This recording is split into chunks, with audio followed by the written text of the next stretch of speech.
যাচ্ছিস? 4 নম্বর नमस्कार ওয়ার্ডে दर्शकों, আছে। इस वक्त हमारे साथ सिलीगुड़ी के विधायक शंकर घोष है और कल मुख्यमंत्री की सभा थी सिलीगुड़ी और कूच बिहार में। उस विषय पर शंकर घोष कुछ कहने के लिए हमारे साथ जुड़े हुए हैं और क्या कुछ कहना उनका कल की मुख्यमंत्री की सभा को लेकर और क्या कहना चाहते हैं वो हम उनसे जानेंगे। शंकर दा, क्या कहेंगे? कल मुख्यमंत्री की सभा को लेकर आपने हमें याद किया और हम आपके साथ जुड़ चुके हैं, तो क्या कहेंगे? देखिए, एक तो मैंने सुना वो कोर्ट में बोला जाता है तारीख पे तारीख, और मुख्यमंत्री का जो भाषण है वो झूठ पे झूठ, एक तरफा झूठ बोलता रहता है। ये दुख की बात है। हमारी उत्तर बंगाल की तरफ जो सरकार की नजरिया है वो सही नहीं है। वो आप नॉर्थ बंगाल डेवलपमेंट डिपार्टमेंट की जो बजट एलोकेशन है वो देखने से पता चलेगा कि उसमें जो बजट एलोकेशन है उसका 50% भी पैसा खर्चा नहीं होता है। इस बार 800 करोड़ का हुआ था, 400 करोड़ भी खर्चा नहीं हुआ। और इसमें क्या हो सकता है? कुछ भी नहीं। आप देख लीजिए, एक सिर्फ एनजीपी स्टेशन नई तरीके से बनाने में केंद्रीय सरकार ने करीब करीब 900 करोड़ दिया है एक स्टेशन के लिए, और हमारे उत्तर बंगाल के सभी जिला के लिए 400 करोड़। कैसे काम बनेगा? अब बालासन से सेवक तक जो रास्ता बन रहा है उसमें 1300 करोड़ रुपया, तो पैसा तो देना चाहिए। तो ये नहीं होता है। मैं इतना बार कोशिश करता हूँ कि हमारे न्यूरो सर्जन, न्यूरो मेडिसिन का परमानेंट डॉक्टर आ जाए एनबीएमसी में, बात नहीं बोलता है, कभी बात भी नहीं करता है, कैथलैब भी नहीं है। ये सब क्यों नहीं है? क्योंकि उत्तर बंगाल से ये सब एक तरह से इनको शोषण किया जा रहा है। इधर से लोगों को बाहर जाना पड़ता है चिकित्सा के लिए, पढ़ने के लिए। क्या हम उत्तर बंग में ये सब नहीं पा सकते? कि अच्छी चिकित्सा की सुविधा हमको नहीं मिल सकती? और ये तो ऐसे नहीं बोल रहे कि बहुत कुछ, एक neuro medicine, neuro surgeon, permanent doctor, ये नहीं मिलना चाहिए। 2.5 करोड़ लोग हैं हम लोगों के, क्या क्लब नहीं है, कुछ भी नहीं है। वो सब बारे में बात नहीं करता है। इंटरनेशनल स्टेडियम नहीं है, एक सिंथेटिक ट्रैक नहीं है। चाय बागान में अब एक के बाद एक चाय बागान बंद हो रहा है और वो आके एक के बाद एक झूठ बोलता रहता है। और सेंट्रल गवर्नमेंट के बारे में उनका झूठ का तो खत्म ही नहीं होता है। जल जीवन मिशन में 50-50 होता है, बोल रहा है ये सब देता है। आवास योजना में देखा है आपने 60-40 होता है, बोलता है यही देता है। ये सब झूठ ना बोलते, सच बोलने से अच्छा लगता है मुख्यमंत्री। सीए को लेकर उन्होंने जो बात कही उस पर क्या कहेंगे? देखिए, एक बात ये तो खुद जो आप मेरे से आपके माध्यम से मेरा बात सुन रहे, मैं सबको रिक्वेस्ट करूंगा, थोड़ा आप जो बॉर्डर डिस्ट्रिक्ट है उसमें आप जाइए। उधर जाके आपको पता चलेगा इन्फिल्ट्रेशन का क्या प्रॉब्लम है। अनुप्रवेश इतना बढ़ गया है कि उसका डेमोग्राफी चेंज हो गया। तो ये डेमोग्राफी चेंज होने का मतलब क्या? देश के अंदर खतरा पैदा हुआ है और ममता एक तरह से देश विरोधी काम कर रहा है। बीएसएफ को, सिक्योरिटी एजेंसी को गाली देना कोई जो कॉन्स्टिट्यूशनल पोस्ट में है वो इसका ये कर सकता है? बीएसएफ को लेकर भी वो कह रहे थे कि बीएसएफ कोई कार्ड जारी कर रहा है लोगों के लिए, उसको लेकर भी उनको आपत्ति। आपत्ति तो होगा ही, क्योंकि वो तो पश्चिम बंगाल का नागरिक ही नहीं है।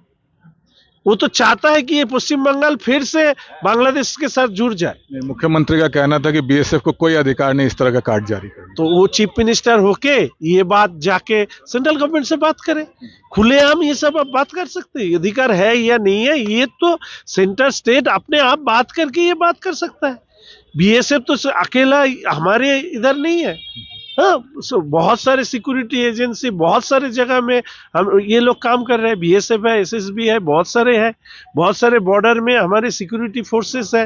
They have their own way to protect our border. ये बीएसएफ के लिए जमीन नहीं देता है, खुला जगह है, इन्फिल्ट्रेशन बढ़ गया है। और हमारी पश्चिम बंगाल एक तरह से ये इन्फिल्ट्रेटर के साथ साथ जो देश विरोधी काम करता है उनके लिए सबसे सेफ जगह बन गया, सेफ पैसेज बन गया। और ये सब के पीछे कारण तो ममता बनर्जी है। ये समझ लेना चाहिए कि ये जो झूठ मूठ बोल के ये जो कोशिश कर रहा है, इससे हमारी पश्चिम बंगाल की जो इंटरनल सिक्योरिटी है वो भी खतरे में है। हमारे सिलीगुड़ी के अंदर भी खतरा बढ़ रहा है। सिलीगुड़ी में बहुत सारे लोग सोच रहे हैं सेफ है, ये बहुत सारे जगह हम लोग जानते हैं वो सेफ नहीं है। ऐसा ऐसा नाम बन के कॉलोनी बैठ गया है, सुन के हमको भी ताज्जुब लगा। कि ऐसा हो सकता है क्या? ये लोग कहाँ से आया?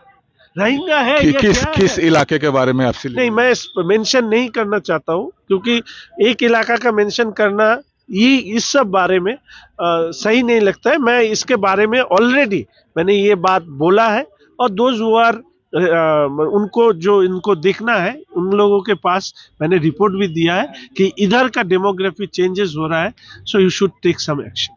राज्य सरकार की ओर से कल जो भूमि का पट्टा दिया गया चाय श्रमिकों को, उसके बारे में जो आंकड़ा, उसके बारे में क्या कहें? चाय श्रमिक का जो पट्टा दिया जा रहा है, इसके खिलाफ हम लोग एक मोशन भी लाया था, क्वेश्चन भी किया। चाय श्रमिक का अपना जमीन का अधिकार मिले ही हम लोग चाहते हैं, लेकिन वो आइन मुताबिक मिले, अकॉर्डिंग टू लॉ मिले। जिस धारा से ये चाय श्रमिक का पट्टा दिया जा रहा है वो सही नहीं है, क्योंकि इंडस्ट्रियल लेबर और इंडस्ट्री से जुड़ा हुआ कोई उनका पट्टा नहीं दिया जा सकता है, जो एग्जिस्टिंग रूल है। तो उसको रूल को चेंज करना चाहिए, वो रूल चेंज नहीं किया। 5 डेसिमल जमीन के दिया जा रहा है, वो ये लोग तो रिफ्यूज ही नहीं है, ये लोग तो उधर का इनहेबिटेड है। ये इन लोगों को पट्टा देने के लिए सरकार को आइन में थोड़ा चेंजेस लाना पड़ेगा, वो नहीं ला रहा है। और वो बहुत सारे लोग ये बोल रहे हैं वो जिधर बैठे हैं दूसरा जगह में दे रहा है, ऐसा तो नहीं होगा। तो ये सब एक साथ मिलके चाहे श्रमिक, सरकार और जिस बागान में ये लोग बैठा है, ये सब एक साथ में बैठकर इसको लिए एक डिस्कशन करके ये इसको देने से अच्छा होता है। ये हम लोगों की बात है, इसलिए मोशन लाया, लेकिन बात तो सुनता ही नहीं है। आज नहीं तो कल इसके खिलाफ कोई खड़ा हो जाएगा, तो तब क्या होगा? आज देख लीजिए, संदेश खाली में जो पट्टा दिया हुआ जमीन वो भी सरकार ले रहा है।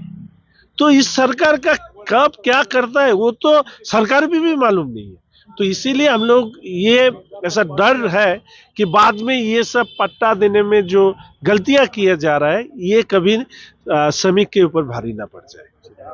धन्यवाद शंकर धाम से बात करने के लिए। तो ये थे शंकर घोष, सिलीगुड़ी से भाजपा विधायक, जिन्होंने कल मुख्यमंत्री की सभा को लेकर कई प्रश्न खड़ा किया और कहा कि मुख्यमंत्री हर बार आती है और उत्तर बंगाल के लिए सिर्फ झूठी बातें करके ही जाती है, ये शंकर घोष का कहना है।